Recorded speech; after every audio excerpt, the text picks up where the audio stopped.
Logis ya. Sederhananya kosmologi itu tentang awal semesta gitu, tentang awal semesta ini ada gitu. Nah, ini juga jenis argumen yang sering disodorin di komen buat aku nih. Argumennya gini, yang umumnya gini ya. Jadi segala sesuatu itu harus ada awalnya gitu, atau harus ada penyebabnya, atau ada yang menciptakan gitu. Alam semesta juga punya titik awal gitu, nggak bisa tiba-tiba ada, pasti ada yang menciptakan. Makanya pastilah alam semesta ini diciptakan Tuhan. Nah, kalau premis satunya itu bunyinya segala sesuatu itu ada penciptanya, lah terus Tuhan yang ciptain siapa dong? Ya Tuhan gak ada yang menciptakan dong, udah ada dari sananya. Tuhan kan gak punya permulaan. Nah, kalau kayak gitu kan jadinya kontradiktif sama premis pertama kan? Assalamualaikum warahmatullahi wabarakatuh. Masih kembali di channel terbaru saya. Terima kasih pada teman-teman masih setia menonton, mendukung, menyaksikan untuk konten dari channel ini. Tentunya kita sudah mendengarkan bagaimana cuplikan videonya.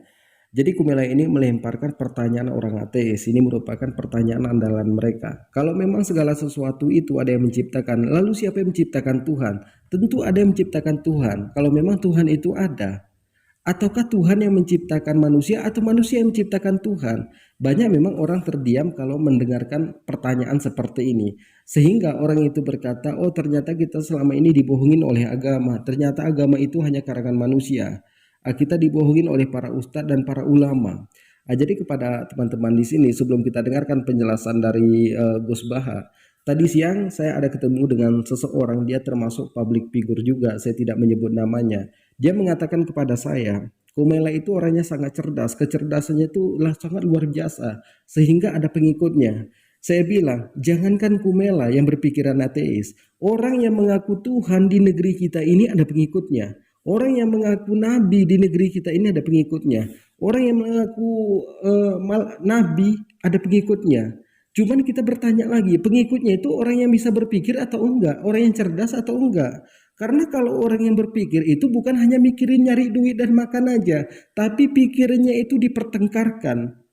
Nah, itu namanya baru orang berpikir. Kita lihat dia orang cerdas apa enggak pengikutnya. Jadi kepada teman-teman di sini jangan kemana-mana dulu karena kita akan mendengarkan bagaimana penjelasan dari Gus Baha. Selamat menyaksikan. Misalnya di Yunani itu orang kalau bilang Tuhan itu akal, makanya bilang logos. Log itu logos. Tuhan itu arot. Niki rungokno aja sampai salah, nah salah kafir sampean. Tuhan itu arot, Tuhan itu sifat. Jadi Tuhan itu tidak ada zatnya. Kemudian logos ini nempel di Yesus kata orang Kristen. Sehingga logos. Logika akal. Makanya kalau orang filsafat darani Tuhan itu akal satu, akal dua, akal tiga, akal. Makanya disebut logi, ideologi log. Nah, pertanyaannya kemudian saat Allah itu arot, Allah itu log, kemudian belum ada tempatnya Allah bergentayangan di mana? Sebelum Yesus ada terus lalu Allah bersemayam di mana? Terus ada orang Majusi bersemayam di api. Nanti yang orang kafir jahiliyah bersemayam di arca-arca itu. Yang orang kuno Majusi di mana, di gunung apa? Mungkin orang Sugihan di Gunung Kawi macam-macam itu terus. Wah, itu kan terus jadi repot. Repotnya adalah kalau sifat itu harus nempel di zat dan zatnya mana nggak jelas. Itu satu.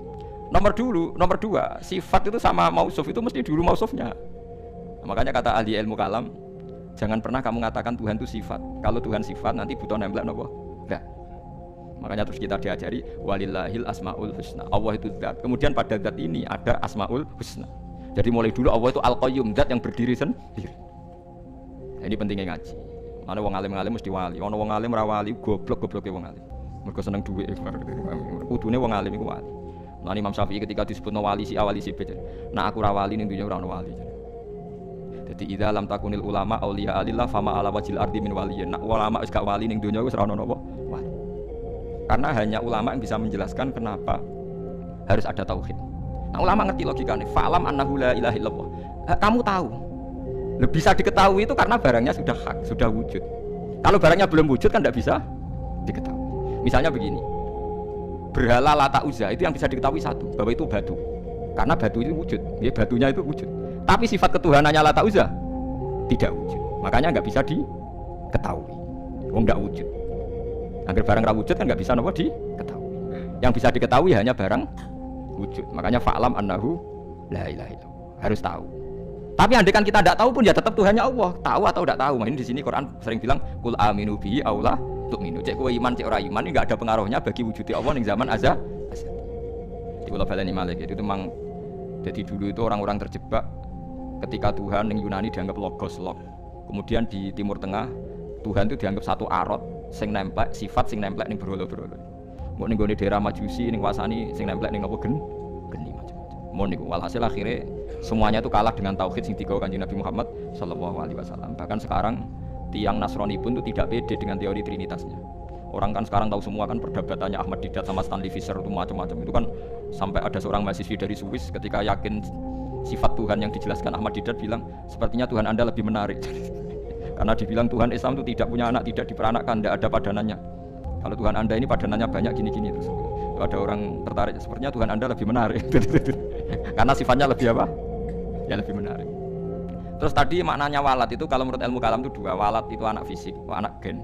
Atau walad maknanya tawalud, konsekuensi dari satu hal. Tapi tidak karena diciptakan. Itu tadi misalnya HP dan pulpen ini benturan itu menimbulkan suara. Suara ini diciptakan HP apa suara itu tidak ada yang menciptakan? Yuna ilmu kalam dibahas. Nah kamu bilang diciptakan HP, HP-nya sendiri tidak merasa menciptakan. Batu sama batu benturan terus ada suara. Kamu bilang diciptakan siapa? Diciptakan batu. Batunya takoi, kamu yang menciptakan suara itu. Enggak, saya tidak punya akal loh. Paham ya? Nah lalu yang menciptakan suara itu siapa? Suara itu udah ada. Yang ada itu kamu dengar suara. Soalnya kupingem darani ngono iku suara. Tapi nak cara akal darani sing ngono apa ya watu. Watune apa benturan. Iki cara ilmu kalam. Lah suarane piye kupingku krungu suara. Ya sudah begitu aja dah. Jangan sampai kamu menganggap kejadian alam ini kebetulan.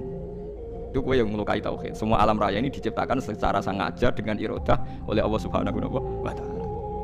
Jadi lam yatawallat min wujudihi syai'un. Jangan sampai kamu berkeyakinan setelah Allah wujud otomatis makhluknya wujud. Berarti wujudnya makhluk tanpa kehendak Allah. Itu keliru. Itu ya termasuk tawalud. Kalau kamu meyakini begitu berarti terjadi keyakinan apa? Tawalud. Setelah ada Allah otomatis makhluknya ada. Itu ya dosa besar. Kafir. Berarti mau dosa besar tapi napa? Kafir. Mulane paling angel nggih. Mulane tapi gini kula suwun nek sing seneng rabi ya rabi, seneng mangan gini apa? Mangan. Setan niku paling mangkel ku mbek wong mangan utawa wong rabi sing nglawan setan. Mergo sakwise tauhid iki sukses iki dawuh Kanjeng Nabi kula boten gawe-gawe. Sing nyelametno manusa iku al istirwah bil mubahat, menikmati barang mubah. Dadi wong nek wis usul ning pangeran ditakoki kowe sing gawe sapa? Ya pangeran. Hadhil jibal sapa sing gawe? Allah. Wis terus suwe-suwe setan utakok, faman khalaqallaha. Terus Allah dhewe asal usule kondi. Ngendikane Nabi nek wis pertanyaan faman khalaqallaha atau Allah sendiri itu asal usulnya gimana? Saat wujud itu bersama siapa? Terus pas dhewean iku piye? Falyantahi, maka kamu harus berhenti. Kulo sebagai wong alim sing saged ngaji nggih sering was-was ngoten. Biasanya tak tinggal gamel mi utawa ngerdalu tak tinggal gamel mi. Bar wae ngemi terus gawe kopi Nescafe kan. Tak tinggal delok TV, tak TV film-film sing lucu-lucu. Setane mesti ngenteni badhe godho tak tinggal itu. Mulane delok TV wong alim iku luwih ibadah timbang salate ruhin, paham. Kulo niku nganti kadang delok film cilik-cilik mulai masak sampai napa niku. Wah sing lucu-lucu. Lah bojo kula nganti ini tadi, Gus Pak TV mesti lucu-lucu. Mulai koboi kampung sampai pokoke sing lucu. Nggih perkara nek setan wis was-was niku terus. Tok ndi-ndi. Nak kabeh sing gawe Allah iku piye? Somben iku piye? Nek swarga selawase iku opo wae? Sampeyan kelon sing suwe. Soale nek neraka selawase yo opo wae. Tinggal delok TV. Dadi setane kan ape nggodho ngenteni gawe was-was. Delok TV ngopi, bari terus mangan ben warak, nek suara kepengin ngantuk. Akhire setane kan waduh digodho kok ngantuk. Hari aku tak tinggal turu, malah kaku hati setan ya, digodhog kok wong apa? Turu. Tangi turu wis ngopi meneh. Beli kopi kuwi enak. Lane wong alim muni kopi kuwi enak, iku ibadah. Mergo nglawan was-wase napa? Was-wase. Dadi nganti ana wong duwe keyakinan wahdatil wujud itu perkarane ngoten niku. Meyakini Allah berlebihan, Allah dianggap lok. Berhubung Allah lok manggon ning setiap wong. Sehingga wong di kekuatan abadi. Buktine wong ning swarga abadi, ning neraka abadi. Nek ono di kekuatan Tuhan wong iso abadi. Suwe-suwe bayangno sifate Allah roh sing nemplek ning manusa. Suwe-suwe dadi manunggaling kawula napa? Gusti. Lah iku mergo diterus-terus. Nek jane ora usah ngono. Tinggal ngopi, ngeloni bojomu nek pas gelem ora gelem ya wis. Wong gelem ya tepak-tepakan. Tapi iku ibadah. Ibadah nglalekno. Nek kula seringe tak tinggal delok TV. Sering tapi aja tiru nek makame kados kula ora apa-apa tak tinggal delok. Kula delok TV sering guyu ora perkara guyu film. Perkara kapok kayak ngenteni ape godho. Kayak agak royal ilmu ulama. Dan itu musalsal, sanad saya itu musalsal. Makanya Kanjeng Nabi itu sering guyon. Dan itu wasiatnya Nabi, nak pertanyaan setan wis ngono fal yantahi, mongko lere. Ya lere ini dengan berbagai cara. Pokoknya Dewi Muzali, pokoknya ilmu bakat. Nah, gara-gara teori ini wong-wong zuhud sing usul akhirnya ngalalno alat musik sing dilawan wong fikih. Ayo Habib terkenal sing alim-alim sing main gitar kayak kata. Nggih mboten. Sing nentang Habib sing anti yo kata. Wong alim sing main gitar kayak kata, sing nentang mereka nak pas usul, wong itu kadang terus nyanyi-nyanyi nasyid.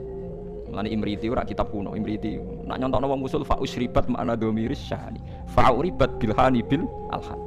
Alhanu nyanyian, khan iku nagomatil autar. Jadi nyanyian sing nganggo napa? Gitar.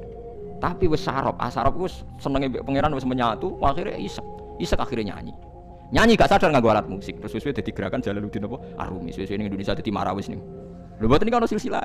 Tapi kowe ngukumi halal ya ora iso, cok damuk wong fikih. Ngarani alat malahi, alha an dzikrillah, nglalekno pangeran. Lah lucune sing ngaramno iku ilinge pangeran tenanan yo nak ngrungokno musik.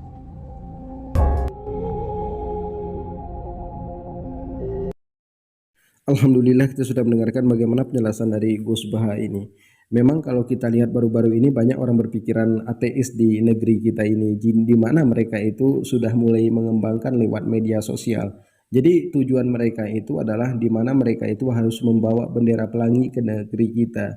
Karena umat Islam itu yang membentengi bendera pelangi itu masuk ke negeri kita. Bendera pelangi itu adalah antara terong dan terong diadu. Tapi kalau pendeta itu di luar negeri memang sudah menikahkan terong antar terong ini. Tapi umat Islam di negara yang bermayoritas Islam tetap menolak bendera pelangi. Jadi bagaimana cara menghancurkan Islam itu? Dengan berpikiran liberal, dengan berpikiran ateis.